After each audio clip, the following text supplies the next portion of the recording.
Hey guys, welcome to another movie review.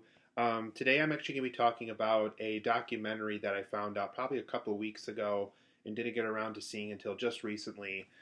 You can stream this movie on like Redbox on demand. I believe if you have like a Hulu subscription, you should be able to stream it for free with your subscription with them.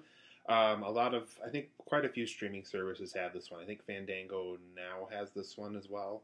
But it's called The Orange Years, the Nickelodeon Story. This is about the early years of the Nickelodeon TV channel and kind of how they got started and how they found shows and how certain kind of talents got involved with it, how certain talents heard about it and auditioned for it. It was really interesting because I grew up on Nickelodeon. I do personally remember certain kind of advertisements and toys and shows and things that I would watch a lot over the years and things like that. And this really kind of was the golden era of Nickelodeon. They had Rugrats and Doug and Ren and Stimpy and all that, and Kenan and Kel, Legends of the Hidden Temple, and all these other shows that really kind of made Nickelodeon Nickelodeon. And so, kind of their journey of becoming the channel that they did, or becoming the TV station that they did too, really was explored very well here. They really do kind of go over the early stages of the channel, what it was called before Nickelodeon, kind of what made it the channel that it was, how they found the green slime that kind of became a signature product for their channel and things like that. All that was covered over the course of the Orange Years, the Nickelodeon story. So overall, guys, I really enjoyed this documentary. Very informative. Like I said, as a big Nickelodeon fan growing up, just all these shows and all this content that really was kind of a big part of my childhood. It was really interesting to see covered in this documentary. So I guess going forward, let's just talk about some positives and negatives and kind of what made this documentary as good as it was. So overall, guys, this documentary first and foremost was very informative. There were certain things about Nickelodeon that I did not know about until watching this documentary. There's a lot of honest things that you hear about from some of their employees and TV show hosts and actors and actresses that you wouldn't probably have not known unless they brought it up on the documentary. I even personally remember things like the sweepstakes. I think one of them was called like Nickelodeon Takes Over Your School. I do remember like the old scratch and sniff cards where you were watching an episode on TV, a number and a nose icon would show up and it would kind of match what was going on television and things like that. Really cool experience when they did that. I believe if you had like Nickelodeon magazine, that was the easiest way to kind of get a hold of a scratch and sniff card for that. So, but yeah, very informative. A lot of things about Nickelodeon I did not know until watching this documentary, and that's always a good thing. That's always something you probably should do in a documentary is cover things that even the hardcore fans of that material might not have known about. So, always a good thing to see in a documentary. The documentary I thought also showed how important Nickelodeon was for kids. I also didn't know that the 90s was kind of a big divorce rate era. I didn't know that there was a lot of kids out in the US that would just kind of come home, have nothing to do, and they just kind of wanted to go or see something that really felt like they belonged somewhere. And so that was kind of Nickelodeon's mission, was to create this TV channel that if they didn't have like a club or after school thing to run off to, that they would have a channel to come home to that had a lot of content that they did enjoy and felt like they belonged in and felt like there were shows that understood kind of that part of their life and things like that. So that's kind of the cool part about Nickelodeon is not only were they out there to be a really good TV channel, they really were out there to kind of be that channel to allow kids to feel like they belong where they are and to feel the way that they are and to be the person that they are. So I thought that aspect of Nickelodeon and kind of how they decided to move forward with this channel, I thought was really a cool thing that they did back in the day. There's also tons of 90s nostalgia I felt while watching this. One thing in particular, and I do actually personally remember this as a personal memory of mine, I do remember when Gak was a big Nickelodeon toy. I actually had a birthday party as a little kid. I think my parents took me to like Chuck E. Cheese, and we had like at least 20 friends of mine that showed up for that. It was really cool. And Gak was really big, and they had Gak toys there and I think Chuck E. Cheese had some type of like a pizza exclusive gag, so it actually smelled like pizza when you took it out of the container and things like that, and it made fart noises and everything about gag that they brought up. I personally remember, and I just remember being super intrigued by it when I was a little guy. So there was stuff like that in this documentary that really brought me back to that really, really early stages of my life. So I thought that aspect of the documentary was really cool. So if you personally grew up with some of these 90s Nickelodeon things, you'll definitely go back down memory lane while watching this documentary. There's also little great animation origin stories that they bring up for how certain things became the way they did.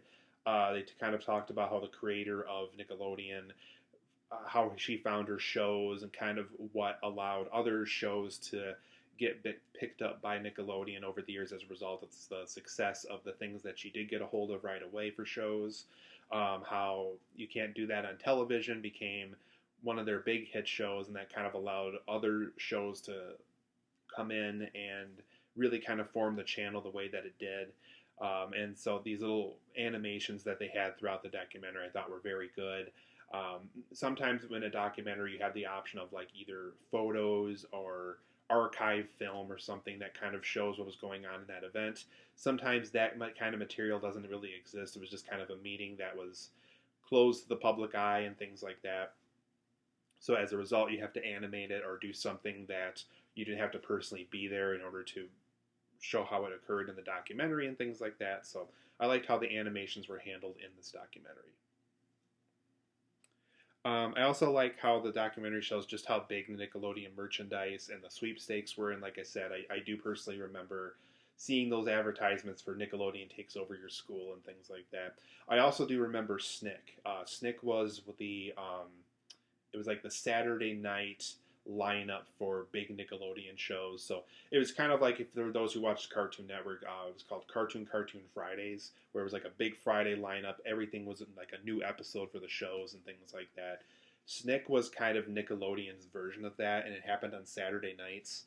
And they really wanted to make something where you were too young to go on a date, but you needed something to do on Saturday night, and maybe the parents are gone, but you need something to watch on television, and a lot of these kids like to watch these Nickelodeon shows.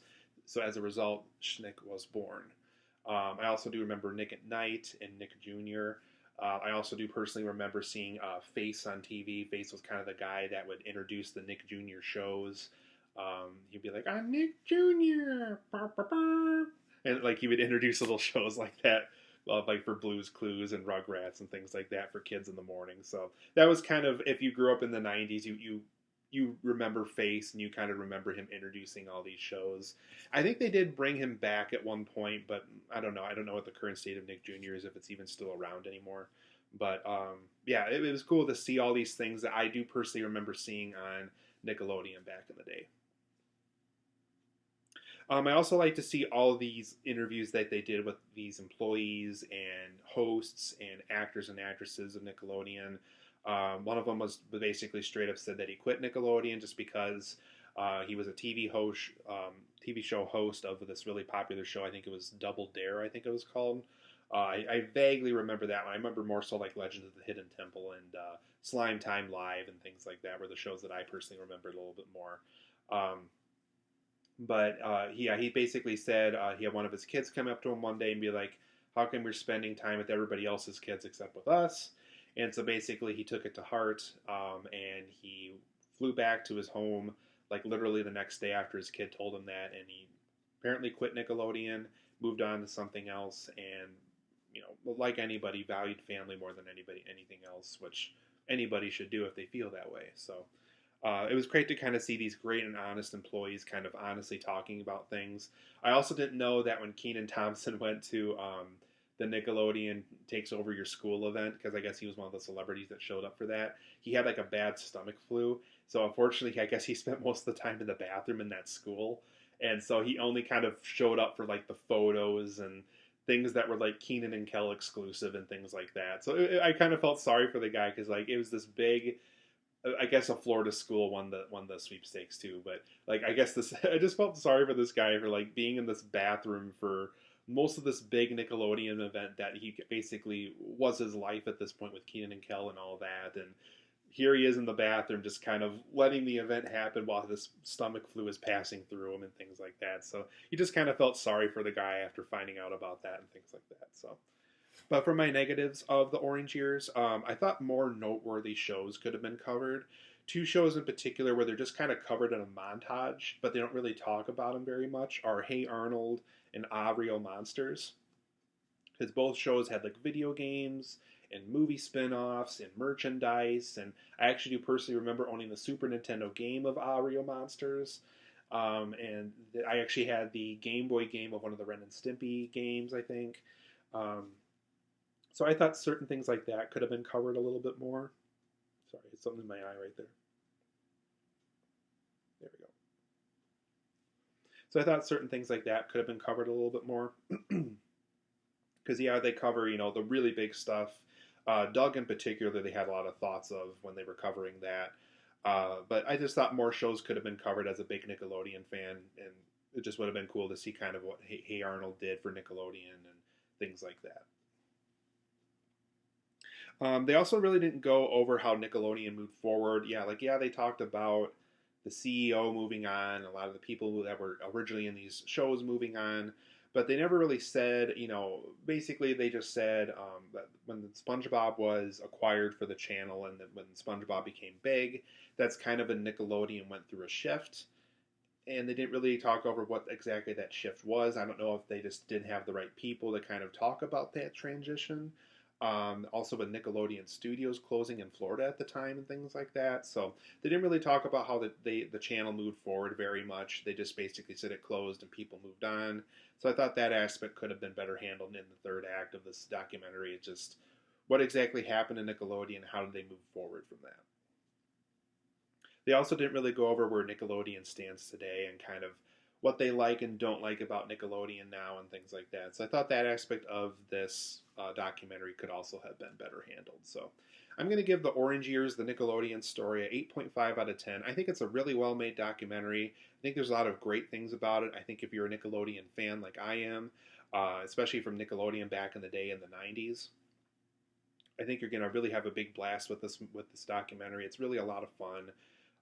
But like I said, certain shows I thought could have been covered a little bit more. They really didn't explain how Nickelodeon moved forward after all these people left. And I would have liked to have seen more coverage of how they felt Nickelodeon stands today and kind of what exists within the company that they still like and things like that. So 8.5 out of 10. Really enjoyed this documentary. I highly recommend watching it if you can get a hold of it. It's called The Orange Years, the Nickelodeon story. I highly recommend it. It's an 8.5 out of 10 for me.